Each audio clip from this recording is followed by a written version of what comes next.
All right, welcome to another SoCal Sounds session. I'm Byron Gonzalez, the host. You can also catch me on the air on Bilingual Sounds Monday through Friday, 10 p.m. to 11 p.m.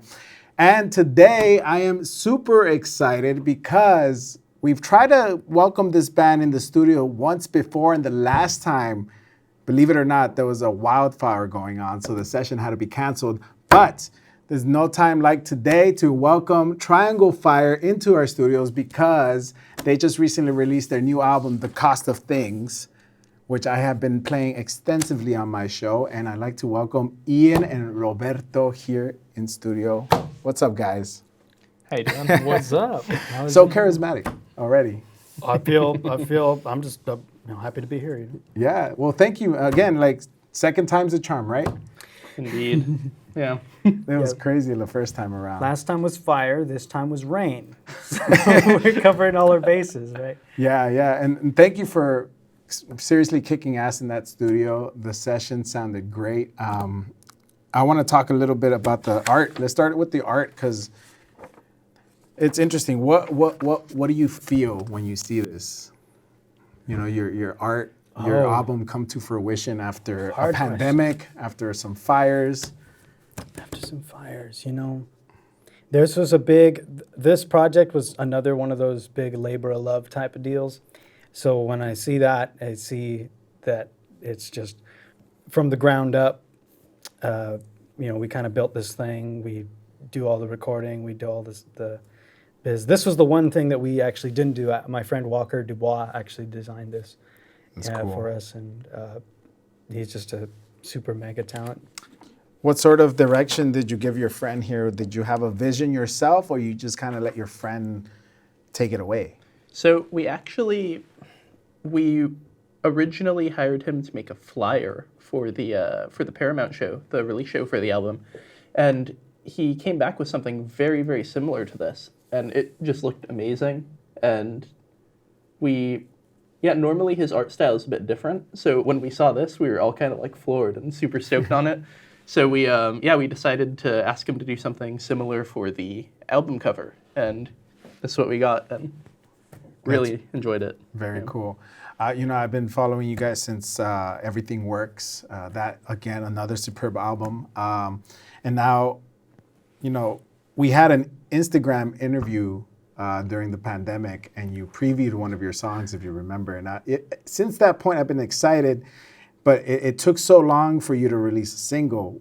And the first single we got was The Cost of Things, which will ultimately be the name of the album. But I kind of want to know what song officially started this idea behind a new album? So I think we definitely had some songs like California Clouds, and I'm forgetting some of the other ones. California Clouds, Traditional Oolong. And we were kind of just wondering which direction we wanted to go with it, as those we had been playing since, I think, even before we released the first album.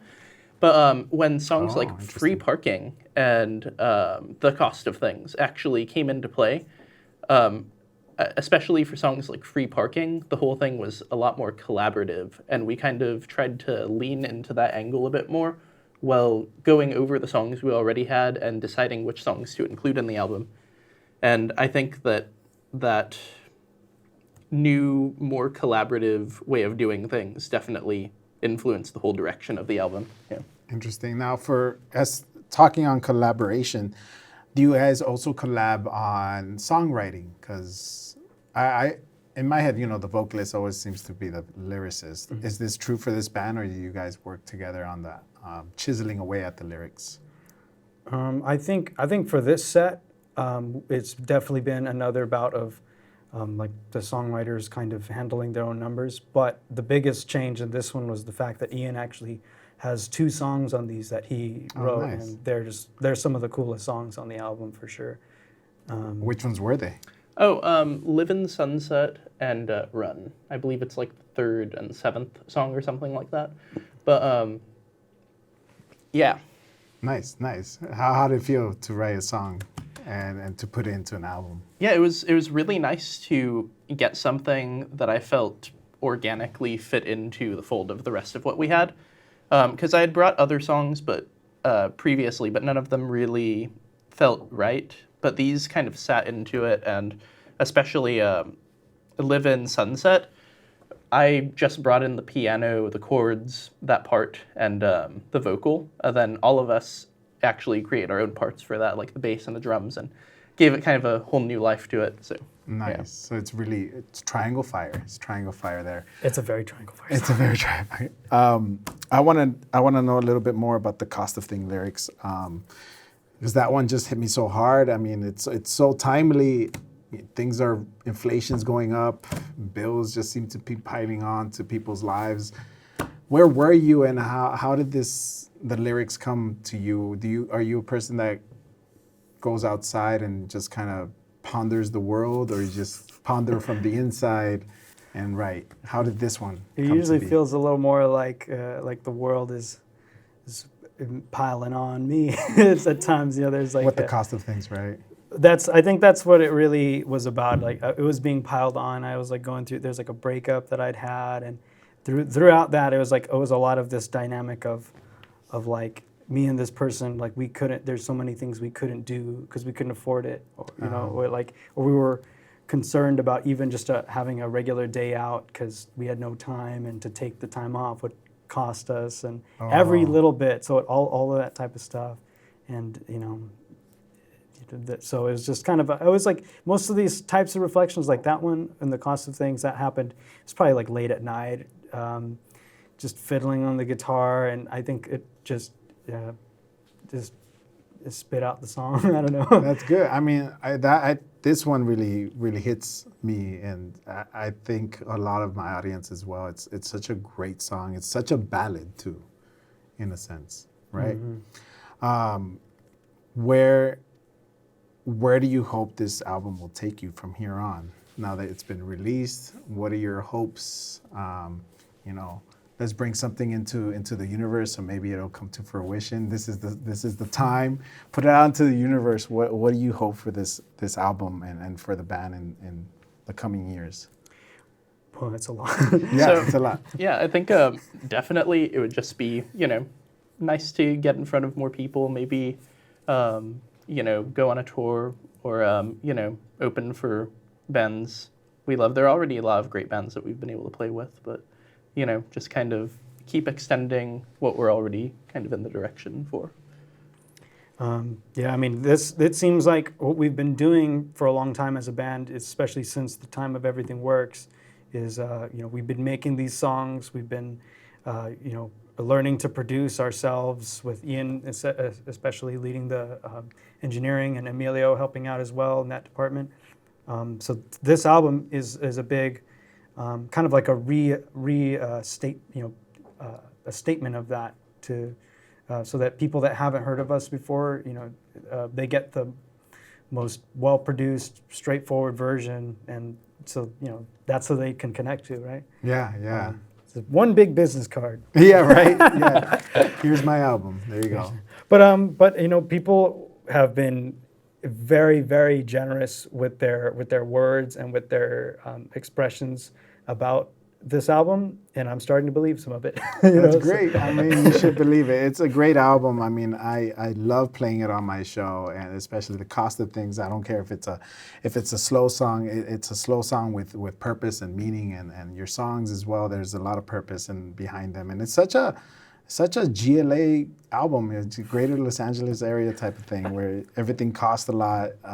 You hope for everybody to have free parking. It's very optimistic, but also pessimistic at the same time within the universe of the album. I want the audience to know a little bit more about you guys. Maybe I want to know, what was an album that shaped your life as a musician, maybe when you were younger, that you heard that album and you could not stop listening to it? There was a time where I think me and him were actually both on like a similar kick of stuff. We were both listening to like Dr. Dog and The National, Grizzly Bear. I think they had an album called, what was it? Painted Ruins? Oh, yeah. Painted Ruins. Yeah. That was freaking gold, that one. and Shields by Grizzly Bear is so freaking good. That was a big one. I feel like a lot of those formative ones were like maybe like 16, 17, 18, 20, what have you. And I think Spoon came up as well. Was it They Want My Soul by Spoon? Is that when you wanted to become a musician? Like before that, like even earlier? Oh, you meant further back. Maybe, I mean. So actually, I think when it comes to this group, I think some of the first kind of mutual things we were both really excited about were like Franz Ferdinand, Vampire Weekend, that kind of thing. I think those were some of the first albums and bands that we both like bonded over when we were starting a group. Yeah, like things that may have even like led to us playing together more often and trying to start something. Interesting. But how about yourself as a person, a singular person? What band like made you want to become a musician? So I was raised on a lot of skate punk type music growing up. My parents were really into that. And I remember there's this one band, Bad Astronaut, and I think I remember them. Yeah, some of their stuff, it was still kind of, they were punk musicians playing it, but it was formed more in alternative indie music kind of way. And they used like synthesizers. It was kind of a lot softer and kind of, different type of lyrics and just a mellower presentation. And that's one of the first artists I remember really getting me stoked on playing music. And that's why you picked up the synths? Definitely why I picked up the synthesizers. That's the first thing I could really trace it to, Nice. How about you, Robert? Was guitar your first instrument? What made you pick up your first instrument? Well, so my family, so there's four of us. My older brother, Dave, was a guitar player. And he was playing the guitar, so I figured, I can't play the guitar. He's playing guitar. So I wanted to learn drums. That didn't work out. So then I was like, oh, you know what? I'll play bass then. I'll be original, I'll play bass. That didn't work out either. It was not very compelling. I think the big moment was I started, I was driving with my family and they were playing America. They were playing a song called Sister Golden Hair, which is one of my favorite songs ever. And that was the one I was like, I have to learn that song. And so, a lot of my dad's music definitely filters into this. And so America was one. I was playing, Eagles and Jim Croce and Boston, like all that type of like 70s classic rock type stuff. Did you end up learning the America song? I did. I played it at a talent show and I played all the chords wrong, like two note version of the thing. But it was, it was cool because I just wanted to be able to play something so I can sing because I love singing. And but yeah, America. It was also one of my first concerts I ever went to at the Cerritos Performing Arts Center. Nice. What made you want to become a singer? Because, and was that something that came natural to you? Because your voice out there, it's a booming voice. And I think that's a unique signature to the band. Yeah, I definitely, it felt like something I wanted to do from a very early age. There were reports from my family. Apparently one of my favorite artists ever was Cheyenne, the Puerto Rican singer. Yeah. And I had his CD when I was like 5 or 6. I don't know why. And I would like sing and dance Cheyenne stuff at parties and stuff. But I was like, this makes sense. This is what I would want to do. Feel like, no dejaría todo. Yeah, that's funny. Did you have to take any lessons or were you just a natural? When it came time to like take lessons for guitar or for anything, I never had patience for it. But that's like, if you were to, everyone's got a different background in this group. It's like, and I would consider myself largely illiterate in comparison to the other guys, With music. Yeah, because,